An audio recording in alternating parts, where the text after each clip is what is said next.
Om Sahana Bhavatu Sahanau Bhunaktu Sahaviryam Karavavahai Tejasvinavaditamastu Mavit Vishavahai.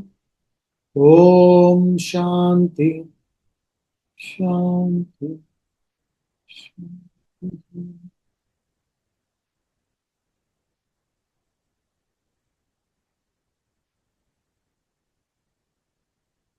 We'll chant Srimad Bhagavad Gita, chapter 14, shloka number 19 to 23. नान्यं गुणेभ्यः कर्तारं यदा दृष्टानुपश्यति गुणेभ्यश्च परं वेत्ति मद्भावं सोऽधिगच्छति गुणानेतानतीत्यत्रि देहि देहसमुद्भवान् जन्म मृत्युजरा दुःखैः विमुक्तो मृतमश्नुते। अर्जुन उवाच कैर्लिङ्गैस्त्रीन् गुणानेतान् अतीतो भवति प्रभो किमाचारः कथं चैतान् त्रीन् गुणानतिवर्तते। श्रीभगवानुवाच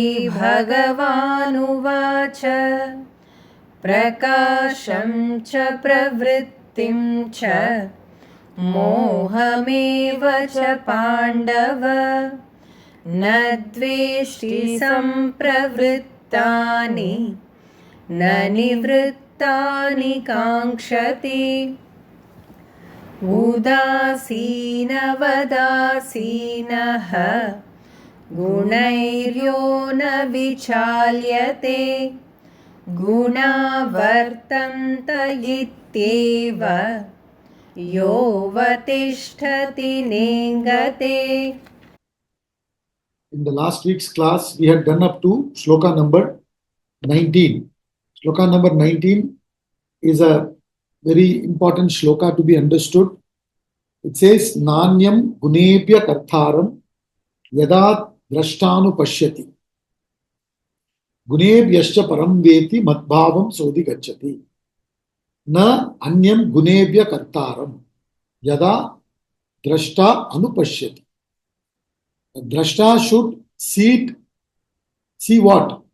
We should see that there is no other agent other than the gunas as the doer. When the seer perceives no agent other than gunas, qualities, gunebhyascha param veti matbhavam sodhi gacchati. In the first line of the shloka, he says, when the seer perceives no agent other than the gunas qualities. In the second line, he says, and knows the higher. Veti param, knows something higher. Param. Gunebhyascha param, something higher than the gunas. Knows the higher beyond the gunas. He attains my being. Mat bhavam sodhi gacchati. Saha adhigacchati. He attains my being. So, he has analyzed all the gunas from different angles, which we had seen in detail. Now, after all this analysis, what one should understand is that these gunas belong to Prakriti, Maya, and it has manifested as the individual and the total. So, the gunas in one form is the individual, gunas in multiple form is the world. And the gunas are relating with gunas. And the pure consciousness is simply enlivening it. So that's all he's saying here.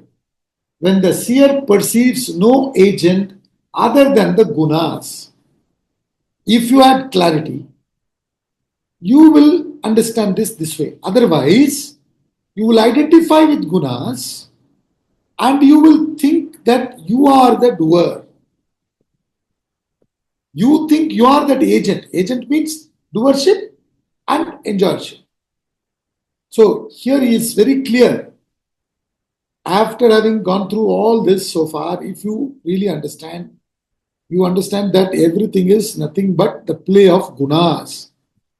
And the consciousness is enlivening it. And when the consciousness is enlivening the guna, the reflected consciousness, the individual is born. And when the moment the reflected consciousness, the individual comes, and when that individual consciousness or reflected consciousness is ignorant, he or she imagines oneself to be the doer. I am the doer. While I should identify with the knowledge of the consciousness, the self, Atma, true knowledge about myself when I get, I will identify with Atma only, consciousness only, not with gunas. So then I understand that I am not the doer. Gunas are the doer. And when I understand that way and go about doing actions in this world, I will, as I have not done anything with doership, there is no pap or punya. I don't have to enjoy. Enjoy means go through pap or punya, the results, as I have renounced the doership through knowledge. Renunciation means knowledge, understanding, deeper understanding, getting that clarity, vision. This is the Vedic vision. It says you must have this vision. Drashta, the seer. This vision is very important because with this vision, you get liberated. With the vision that you are having now, that you are the perceiver, you are bound. So the vision has to change from within. I have to understand, and then through tapas, I have to see it. And once I see it, I get immediately, instantly liberated. I understand that there was no bondage, nothing. It was all my making due to my wrong identification or understanding. So therefore he says, when the seer perceives no agent other than the gunas, qualities, and also knows the higher consciousness or Brahman or Atman beyond the gunas, merely enlivening by its presence, he attains my being. Saha adhigacchati, madbhavam adhigacchati. He attains my being. What is that my being? To remain totally unbound. The truth is that you are never bound. Due to ignorance, you have imagined yourself to be bound. That's the problem. So he says, once this knowledge comes and you get established in it, the vision changes, the perception changes, the whole thing changes. This is what we've been saying from chapter 7, if you see. Slowly, he's been building this thought very nicely. Today, as a layman, our belief is we are part of this world. Once you get this Vedic vision, the whole thing changes. That is, world is in me. Like the waves are in the ocean,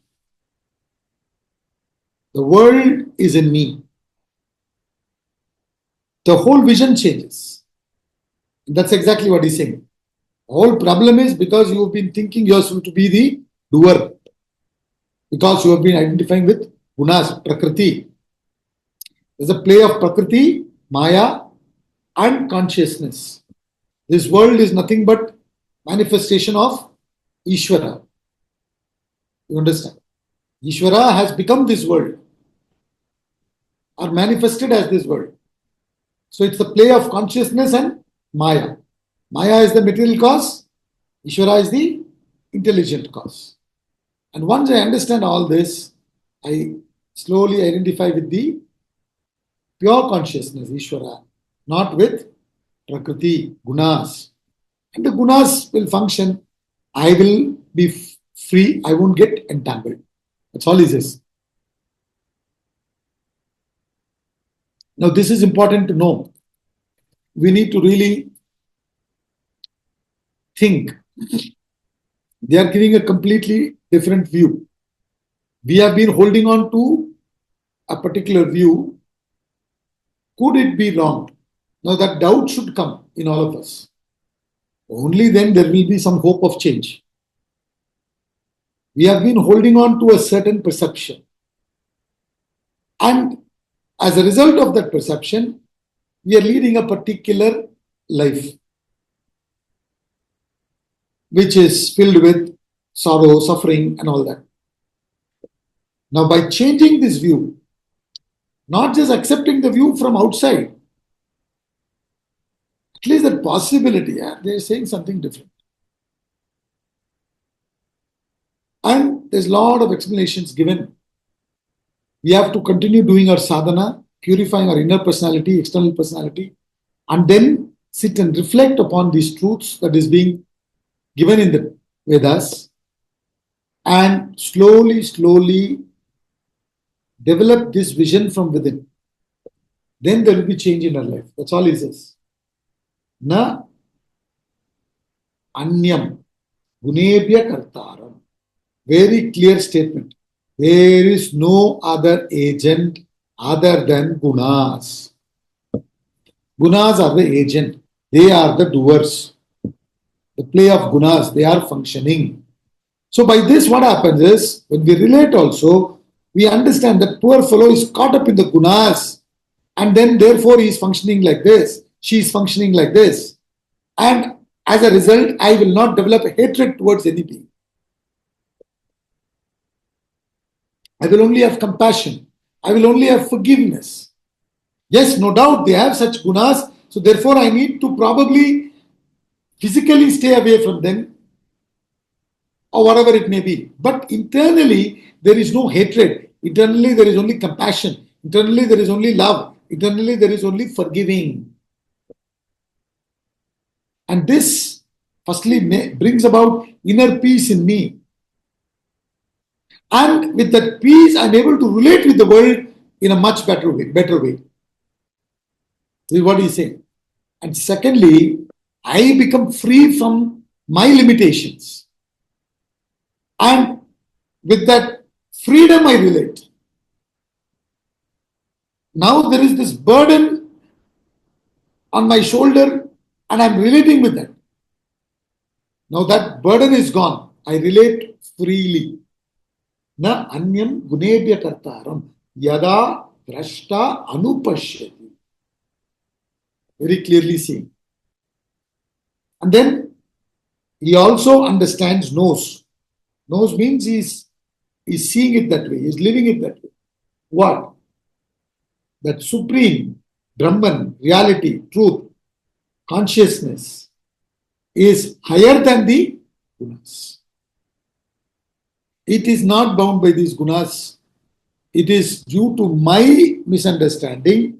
I identified with this reflected consciousness, ego, and then thought, I am the doer, therefore all this suffering. Now, once I gain this knowledge, I drop the identification, instantly I attain moksha.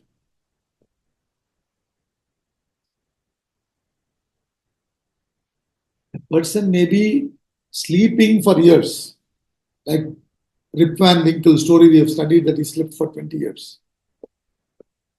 A person may be sleeping for many years, but whenever that person opens the eyes, instantly he will see the world.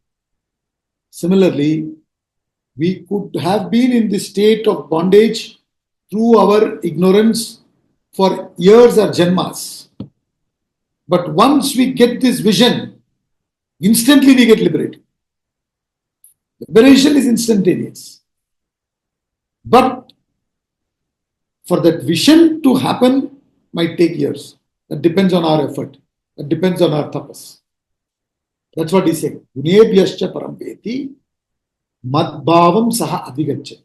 Saha madbhavam adhigacchati. He will attain my being instantly.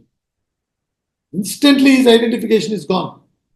He no more identifies with waves. He instantly declares that I am the ocean. I am ocean. Aham Brahmasmi. Isn't it? That is the declaration. Thereafter there is no declaration that I am so and so. Thereafter the declaration is Aham Brahma Asmi. I am Brahman. That's the declaration. It's not a repetition that one repeats after listening to a guru or something. It is something that comes from the deeper conviction, deeper realization, enlightenment. And that is what it is. Instantly you roar, you will be different. And once you realize that, thereafter, you will be very much in this world only. It will continue till this prarabdha vasanas continue. But you will now be contacting as a master. That's what he means by saying mad bhavam. My bhavam is what? What is Ishvara bhavam? Lord bhavam. Lord is not telling, I'm going to visit that place, go and clean up the place. The Lord just says, tomorrow I'll be going there. The moment he announces, instantly so many people go there, clean up the road, lights are checked, whether it's all working fine, all potholes are filled up, everything happens. He is not giving even instructions. Go and do all these things. That's how the Lord functions.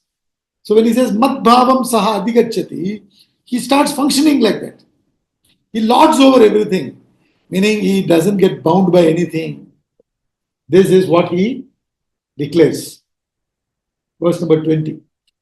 गुणानेतानतीत्यत्रि देहि देहसमुद्भवान्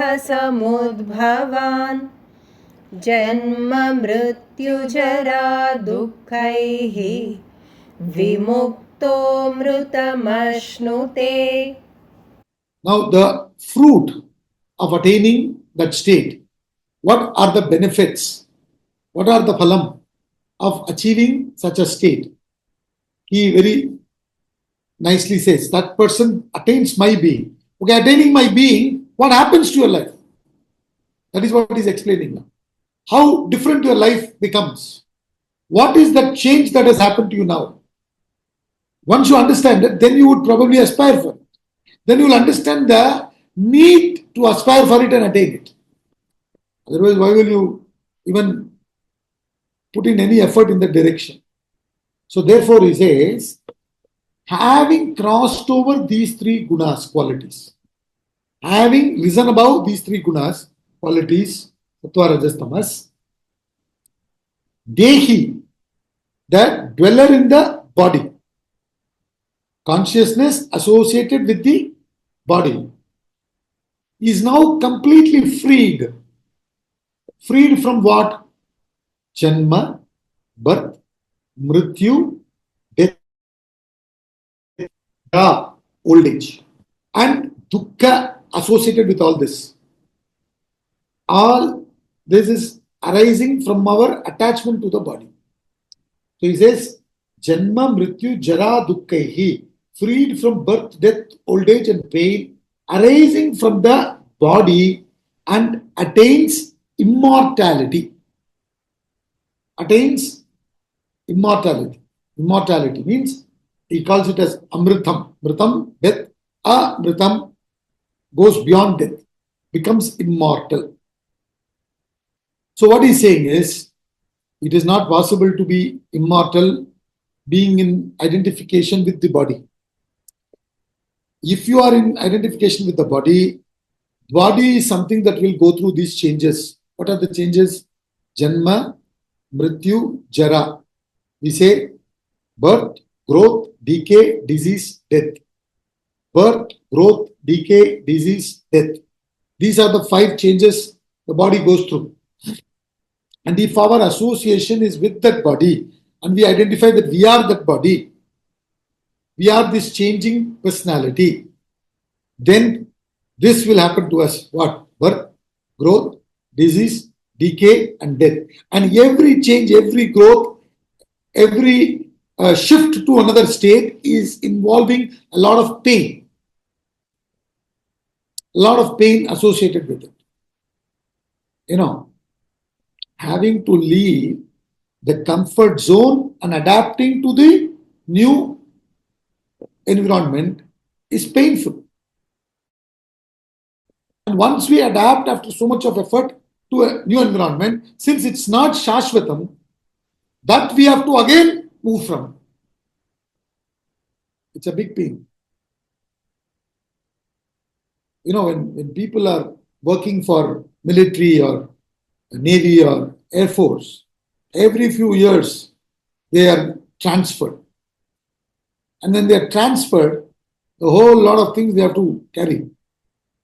And they go there and maybe they won't get accommodation that they should get. It may take some time. Till such time, they have to adjust. They go through a lot of difficulties. They are serving us and they are going through these kind of issues. A lot of practical problems are there. So, you have to then adapt, and then by that time you may get an accommodation and you can settle down, another transfer. So they become very tough. So he says like that, everything keeps changing. And we are moving from a comfort zone to another. That's a big pain. And we put in so much effort and somehow adapt, again change. This pain we go through because of our association with the body. And why are we associated with the body? Because of ignorance of our true nature.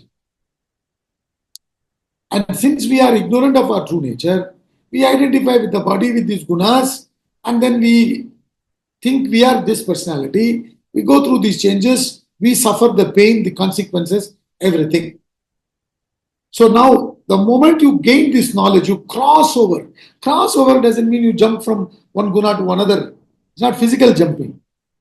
You rise from inertia to restlessness to tranquility to attributeless Brahman. Go beyond all that. You begin to understand yourself deeper and deeper. As a result, you cross over phases of ignorance. And then finally, you eradicate the ignorance completely.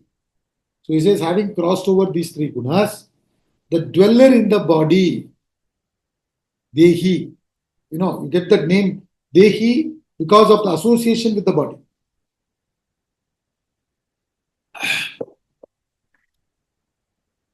Consciousness trapped in the body, as it were. Strictly speaking, consciousness cannot be trapped. But for conversational purpose, we say that consciousness trapped in body, and we therefore put it as it were. So having crossed over these three gunas, how do you cross over tamas?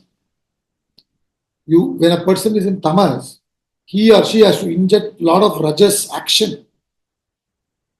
And when the person is doing a lot of rajasic activity, being in rajas all the time, restlessly going about, that person has to move from rajas to sattva. So what do you do to that person? You have to slowly make him do rajasic action, but in the spirit of yoga, karma yoga. And then he qualifies. So you give him knowledge, contemplation, etc. And then he begins to see, begins to question his existing understanding. When in sattva, when you are restlessly running around, there is no time for you to even listen. Sit down and listen. And that's why most of these Vedanta classes happen either before you go to work or after you come back from work. Because when you are running around like a chicken without head, it's very difficult to sit and think. So when you, through karma yoga, instead of just action with a higher ideal, doing it with a dedication, and then moving to contemplation, reflection upon the scriptures. You will begin to, when you are in the, Satva, you will begin to question your own existing knowledge, existing understanding. Then you will go beyond Satva. That's how you move. Instead of having crossed, that's how you move from Tamas to Rajas to Satva. So a lot of upasana practices help the person to move from Rajas to Satva. And in Rajas, and in Satva, you give him knowledge, and through knowledge, the person slowly through contemplation, reflection, starts questioning, and the misunderstanding which is now in reverse order will be rectified and it will be brought in proper order. And then the whole thing corrects itself. That's all he says. Then what happens is you stop identifying with the body, you start identifying with the Atma. So the problem is now we are identifying with gunas. That's why when we are identifying with gunas, depending on which gunas we are identified, we will seek that. So, earlier we had already discussed, Sattvic fellow is bound to knowledge, happiness, Rajasic fellow to action, Tamasic fellow to delusion, heedlessness, etc. So, each one will be like that when they are bound, because they have identified with gunas. The moment this understanding changes here, the identification also shifts. Instead of identifying with gunas, you will now start identifying with Atma. You have a choice to either identify with the guna or the pure consciousness. We are what? We are a combination of pure consciousness, Atma, the self, and the gunas, the three gunas. And therefore, we have the choice to either identify with the three gunas or with the consciousness. The bondage is because we are identified with the three gunas. Freedom is when we begin to identify with the Atma. But that will not happen unless you have slowly crossed over the three gunas. So that's why we said from Tamas through karma and karma yoga, you go to Rajas, and from Rajas, you go to Satva through upasana, through mental practices, calming down yourself, and then there you begin to contemplate when you are in Satva and change the ulta understanding. Reverse the wrong understanding to right understanding. Then you say, my God, what a mistake I've been doing. I've been identifying with this out of stupidity. And then blaming everything outside for my suffering. And then I will begin to identify correctly. And once I identify correctly, what happens? I become free from Janma, Mrityu. I will become free from Mrityu doesn't mean your body will not die. It may die, but you have nothing to do with it. When you had nothing to do with its birth, why will you have to do anything with its death or the old age and all the metamorphic changes? Let it happen. You will be a witness to all these changes rather than a victim to all these changes. That's what he's saying. Today we are a victim to all these changes. Helpless victim. Only thing is we are not realizing that we are caught. We think it is normal. See, the moment we have started accepting it as normal, now how can we bring about the change? We see in our country, so many potholes here and there. And we take it as normal. Everybody goes around. And we take it as normal. So, situation only becomes worse, doesn't improve. Only when you don't accept it as normal and start acting upon it, then the change can be brought about. So, when we have accepted that it's normal, you are born, means you go through death, old age and all that. And it'll have suffering, it'll have pain, all that is normal. Like this to talk philosophically is easy. But what Vedanta is saying is it's not to normalize this. It is abnormal for us to identify with them and suffer like this. That's not normal. And since everybody is living such a life, that has become normal. That is what I'm saying. That's why we gave that example. So he says, you are that immortal reality. You have to claim it. So he says, you become free from all this and attain immortal. Attain immortality doesn't mean that you attain some stage whereby from now on you will be immortal. You realize that you are never born. That was a reflection. And you took the reflection to be yourself. When the pure consciousness is reflected upon these gunas, an individual ego is born. And you took yourself to be that individual ego without questioning. That is that wave. Whereas you are the ocean.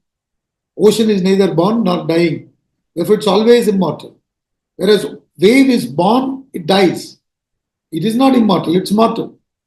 Since it had a birth, it will go through decay, death, disease, all it will slowly happen to the body.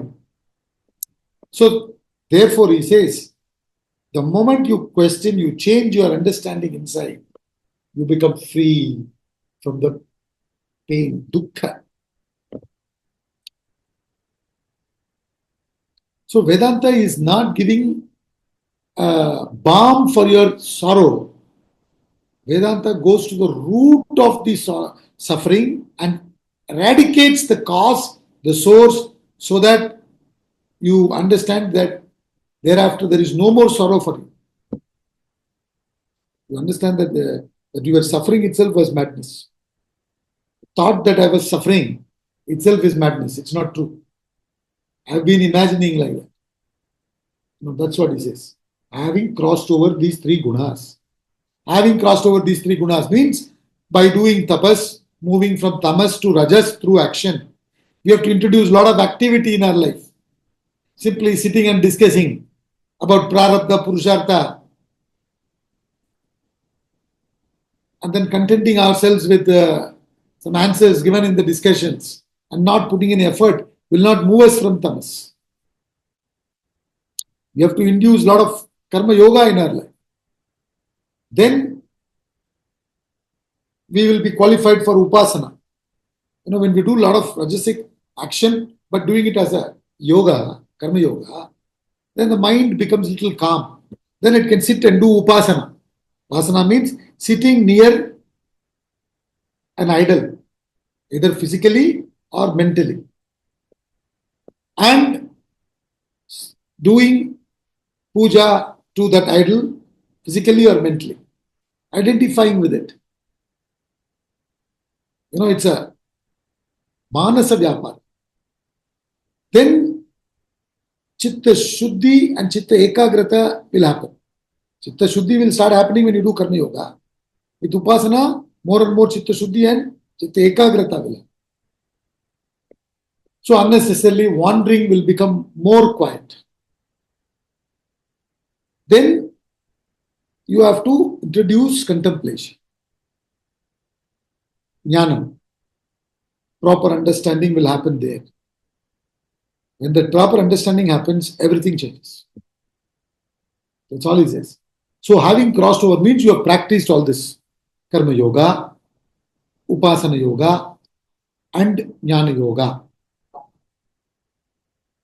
Then you cross over the three gunas. Then you understand that you are the consciousness, not this reflected consciousness. As a result of this understanding, what happens? Instantly you become free. Instantly all sorrows are gone.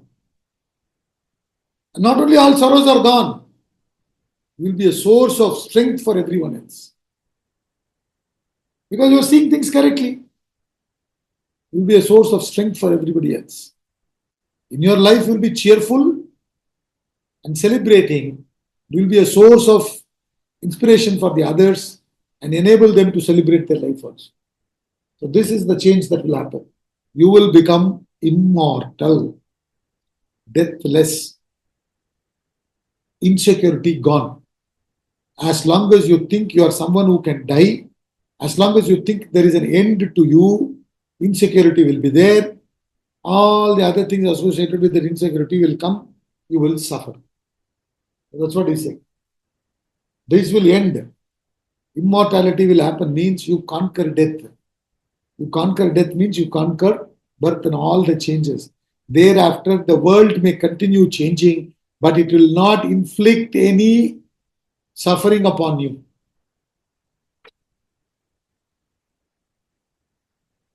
You have gained the capacity not to be affected by the changes.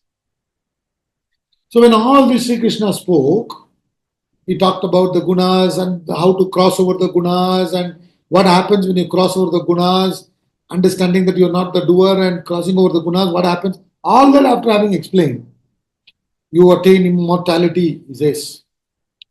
Again, like how it happened in the second chapter. Second chapter, Sri Krishna gave this knowledge in a nutshell. I told you, second chapter is actually a summary of the entire Gita. There he gave knowledge, there he gave karma yoga and all that. Then through karma and jnanam, you attain self-realization, he says. There also he asked, please can you talk to me about perfect human being, enlightened soul. Same thing is happening here also. When Arjuna was told by Sri Krishna about perfect soul who has attained immortality, Arjuna wants to know about that person, that state, how to get there and all that. So he is asking this question. Verse number 21. Arjuna uvacha कैर्लिङ्गैः स्त्रीन् गुणानेतान् अतीतो भवति प्रभो किमाचारः कथं चैतान् त्रीन् गुणानतिवर्तते. So Arjuna Uvacha means Arjuna said. Arjuna Uvacha, Arjuna said. He is asking a question now to Sri Krishna. What marks has he who has crossed over these three gunas qualities, O Lord? Linga. Linga means symbol or marks. Kair lingai. Kaihi lingaihi. What marks? What marks has he? How to identify? In other words, how to identify a person who's crossed the gunas? What marks has he who has crossed over these three gunas? Qualities. Oh Lord. When two teams are playing against each other, they wear different jerseys. When they're playing soccer, you have to pass the ball. You cannot pass the ball to the opposite fellow. If all of them are wearing the same clothes, how will you know whether he belongs to my team or the opposite team? So they wear a different jersey. So then you know, okay, that guy is my team. You pass the ball. So like that, what are the marks? How to identify a person who's crossed over these three gunas? Oh Lord, oh Bhagavan, what is his conduct? And how does he go beyond these three gunas? Already these discussions, little bit is over. He's asking more detailed explanation. So Sri Krishna continues. So the question here is, please talk about a perfect soul. One who has gone beyond the three gunas. How to identify? Is there any conduct through which we can identify? See, in fact, when you go a little deeper, once you go to a very high level of Satva, you will go through a certain conduct. Now, from our level, we may be in a very lower level. That person who is in a high level of Satva itself may appear to be a person who's gone beyond gunas. So it's almost impossible to know. He is going to give us few pointers about a perfect human being. But you cannot go inside and know that he is calm or not. See, certain things we identify from the expression. But a person who's gone deep cannot be measured purely by expressions. Anyway, we'll discuss this in detail when Sri Krishna starts answering. So what he says is, what marks as he who has crossed over these three gunas? One who has gone beyond these three gunas, Tamas, Rajas and Satva, and has become guna atita. That's what use the word atita bhavati prabhu. The person who has become atita, who's gone beyond all this. What marks? Kailingai. What kind of marks? And then what is his conduct? That person will be meeting the world and he'll be conducting himself in a particular way. So can you please talk about that? And then how does he go beyond these three gunas? What efforts has he put in to go beyond these three gunas? These you please talk to me. See, it's very interesting. He's talking about Kim Achara. It's very important, This, any wise man, any wise person will talk about it. So now, in Tirukural, there's a shloka, there's a verse. It says, Karka, Kasadara, Karpavai, Katrapin, Nirka, Adarku Taga. Nirka is a word which means Achara. Nirka in Tamil means living it. Achara, conduct. What is the sign of a learned person, evolved person? How would you know? This is the discussion. So what kind of conduct? So in other words, when there is an internal change, there will be a certain change in the conduct also. If there is no change in the conduct,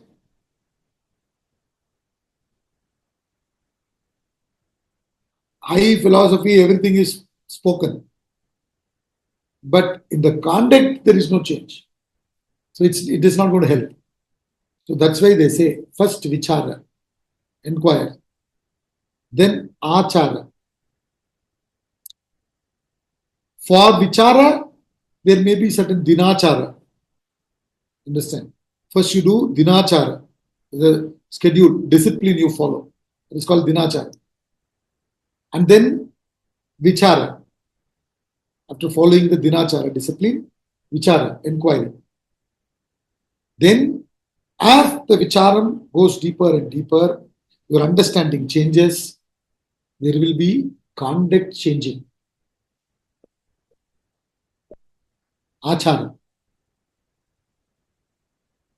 So, this is what he's saying. What is his conduct? How do I know? Because when everybody is sleeping, I don't know who is evolved, who is not evolved. Everybody is, sometimes you wonder when you see people. The other day I saw one fellow, one person.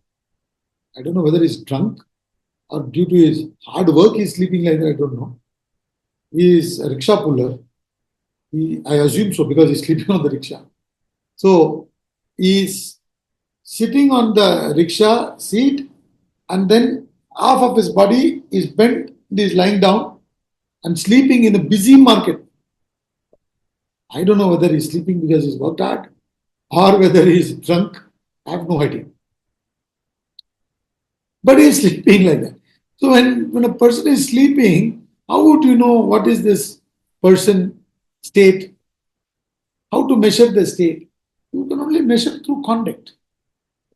So in fact, what I was saying before was that through conduct can to some extent go up to Satva person. But to really to understand a person who is evolved, thoda mushkil hai. In the Shastra, they have given a lot of examples, different examples. One person is working as a butcher, but he is an evolved soul. He is teaching Upanishad. Now, somebody approaches him because they are told, you go to him, he'll teach you Upanishad. And he searches for him and goes there. Then he finds him doing this job of butching. This person. Then he asks, I was sent to you. wanted to learn this Upanishad. Said, okay, no problem. You go and wait. I'll come after doing my duty. I'll come and teach you. Now, this, will you even imagine that that person will be an Upanishadic teacher? That's why I said it's very difficult to understand a person who is crossed over. Because when, even though they talk about conduct, you will, the possibility of misunderstanding is still there. Just to caution that I was mentioning. So he says, what is this conduct? But definitely, when an inner change happens, there will be change in the conduct. You cannot be aggressive. It's not possible. Aggressive in the sense, of course, the way we talk about aggressive is using intellect. That will be there. But you cannot be, what do you call it? Having that ego dominating or crushing somebody. See, once you gain this knowledge and you begin, like we've studied that verse, Kshetrajnam chapimam vidhi sarva kshetreshu bhare. I am that Kshetrajna in all kshetras. No, then you will identify with every being. When you identify with every being, how can you have violence? Will it be possible? Eternally, again. Will you be able to be violent? Internally, can you have hatred to any being? That possibility goes completely out of hand. We don't have that possibility anymore. The more you evolve, you cannot but be good. It's not that you have a desire to be good. You do not have a desire to be forgiving. It's not that forgiveness has come now out of that superiority complex that, poor fellow, he doesn't know how to work, and therefore I forgive him. Not that. Forgiving becomes your natural quality. Compassion becomes your natural quality. So, when you evolve through this, that will be your conduct. So, the difficulty comes in knowing, because it's not that you have lost the capability to retaliate when it needs to be retaliated, when a situation demands to be retaliated. Because this is where I point out to you in the classes that you see, we just saw the qualities of a jnani in the previous chapter. He says, no, amanitvam, adambitvam, ahimsa, kshantir arjavam. He talks about ahimsa as one of the qualities of a jnani. And in the Bhagavad Gita, beginning, what did Sri Arjuna ask Sri Krishna? He said, Jayasi chet karmanaste mata buddhir janardana tatkim karmani gorema nyojyasi keshava yami shreneva vakyena buddhim mohayasiva adekam vadanishchitya ena shreyoham. This is the question he's asking in the third chapter. We are doing this in the Sunday class. Third chapter. He's asking, why are you praising knowledge? Then why are you forcing me to do this Gora Karma? What is a Gora Karma? Killing. Killing who? That too. People like Bhishma, Drona, good people. My own relatives. Bhishma Pitamaha is my great-grandfather. And Dronacharya is my guru. And I have to kill them. So, one hand, Sri Krishna is asking Arjuna to kill.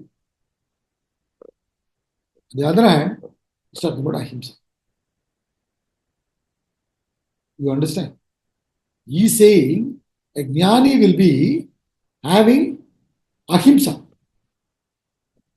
At the same time, he's talking about killing.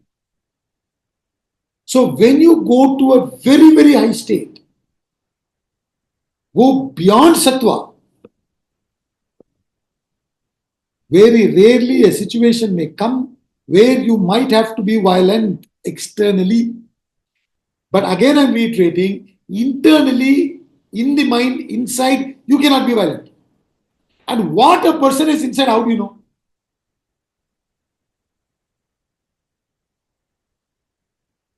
External behavior is same.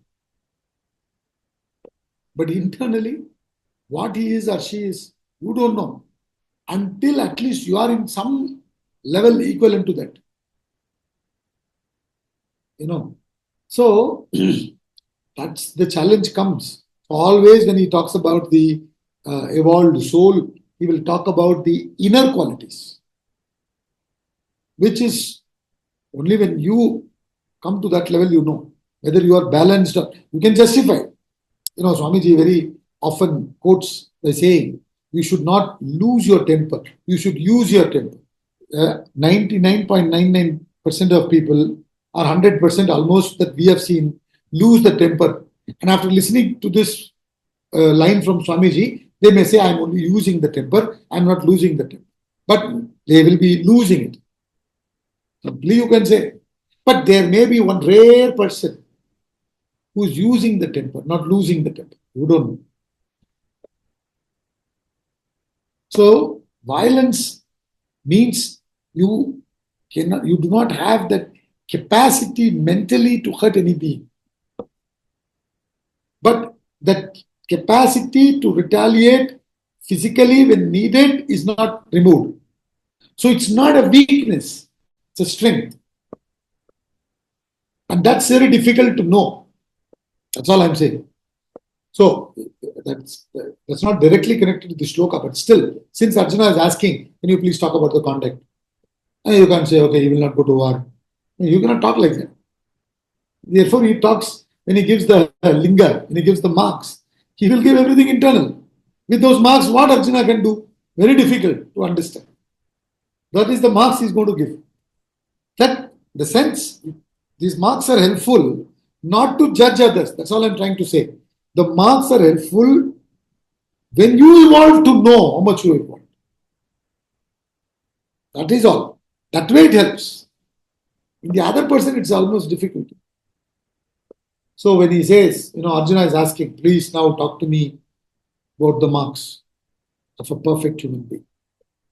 See, the thought flow is, in the 13th chapter, he talked about Kshetra, Kshetrajna, Prakriti, Purusha, Jnanam, Jnayam. What you should know is Brahman. And that Brahman is beyond the gunas. So he analyzed the three gunas. And he said, now you have to go beyond these three gunas and achieve that Brahman. And once you achieve that Brahman, these are the conduct.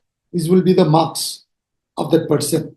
Then he talks about that state, that Purusha, that is in the 15th chapter. Purushottama Yoga. That Supreme Brahman, which is beyond gunas, that he will talk about in the next chapter. Then 16 and 17 will talk about certain values that we need to gain, sadhanas, to be able to achieve this state.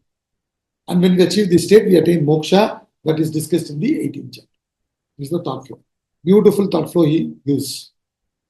So here Arjuna, after listening to Sri Krishna about elaborate detailing of the gunas and crossing over and everything, that person becomes immortal. Having heard that, Arjuna is now asking this question. What marks has he who has crossed over these three gunas? Enlightenment. He wants to know about an enlightened person. This discussion has already happened in a different angle. It's going to happen now again, which we'll see next week.